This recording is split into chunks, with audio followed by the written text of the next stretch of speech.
Welcome to this weekly COVID-19 update. My name is Dr. Agnes Mahomva, the Chief Coordinator for the National Response to COVID-19 pandemic here in Zimbabwe. Today I am with Mr. Noble Mahomva on the Sign Language Desk. As of 25 November 2020, Zimbabwe had recorded over 9,500 confirmed cases, over 8,300 recoveries, 274 deaths, and a case fatality rate of 2.9%.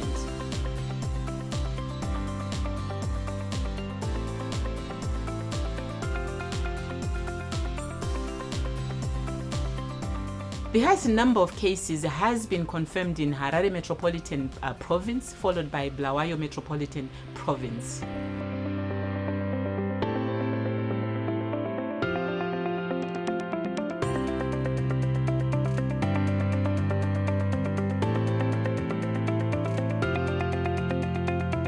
This week, the country reported a number of COVID-19 outbreaks at some learning institutions following the reopening of schools. Health teams dispatched to investigate these outbreaks immediately put the affected schools under lockdown. Isolation and quarantine units for COVID-19 positive and COVID-19 negative students, respectively, were established within the schools. John Talak Secondary School in Matabeleland North was the most affected. Outbreak investigations in the affected schools, including contact tracing, are being finalized for a comprehensive recommendation on the way forward on school operations for this year.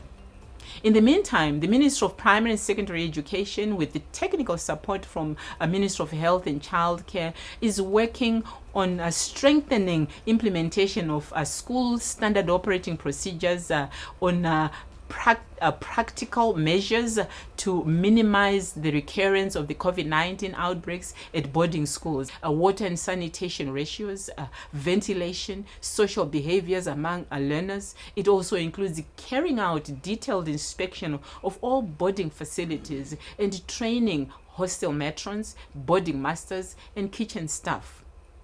The recently announced end of the industrial action in the education sector has seen marked improvement of teacher attendance. This is expected to actually help strengthen implementation of all our COVID-19 standard operating procedures and guidelines for a safer school environment.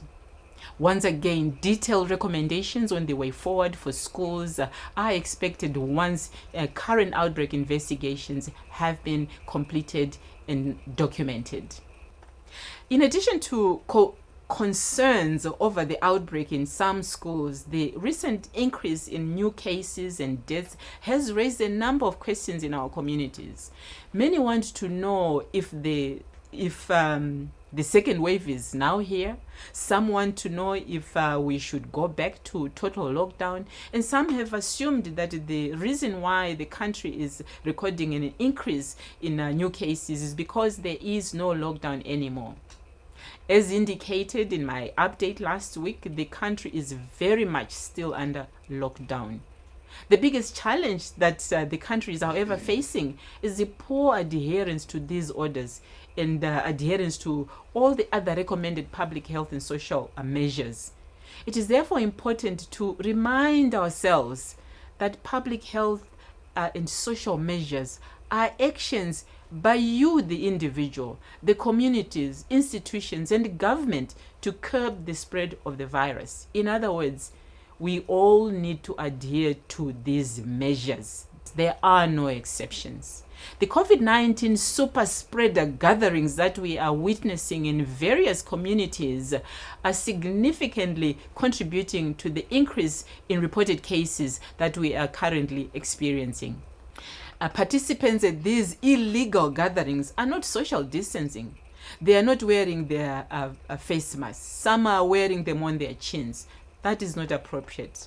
I urge all of us to hold each other accountable and continue adhering to all the recommended preventative measures.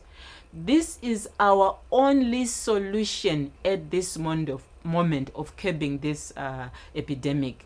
As long as there is no vaccine on the market yet, these measures are our only solution.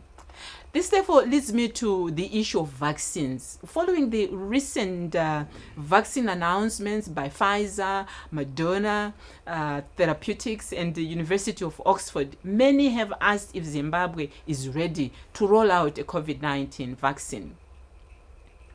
A vaccine is the ultimate preventative measure that the whole world is searching for, trying to develop. It is important, however, to remind ourselves that vaccines typically require years of research and testing before they are declared safe and ready for use. Scientists are, however, racing to produce safe and effective COVID-19 vaccines within the shortest possible period because the COVID-19 pandemic has caused unprecedented loss of lives and loss of livelihoods, lots of misery globally, and hence must be stopped now. So when COVID-19 was declared a global pandemic, it became very clear that there was a need to not only develop safe vaccines, but to also ensure that everyone in the world had access to these vaccines. This is because the introduction of vaccines will not, and I want to repeat, will not end the pandemic if only a few countries have access to the vaccine.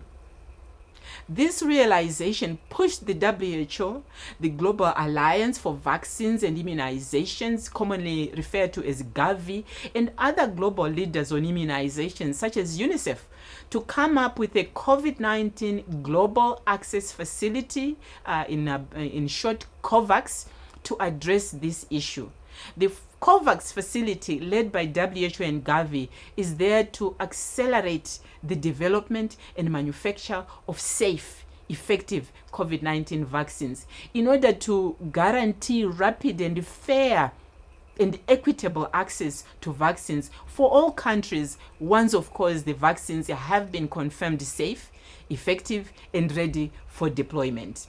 Remember, the use of vaccines by a small group, one country, is not going to do much to the whole pandemic. The facility focuses on transparency, global access, and impact, with the aim of ending the acute phase of this COVID-19 pandemic by the end of 2021. So some will ask, where is Zimbabwe in all this process? The country, through the National Immunization Task Force Group on Immunization, is actively following up on all these developments and requirements, including putting in place national strategies, plans, and resource mobilizing for our budgets in preparation for COVID-19 vaccine rollout once an effective and safe vaccine has been approved by WHO and, of course, by Zimbabwe itself. In the meantime, let us continue to social distance 1 or 2 meters apart. Wear a face mask that covers both your nose and your mouth. Frequently wash your hands with soap and running water, or frequently sanitize your hands with alcohol-based sanitizers. And of course, do also continue to tune in to ZBC, the radio, and other media platforms for this weekly update. We just need to continue working together to strengthen our national response. I thank you.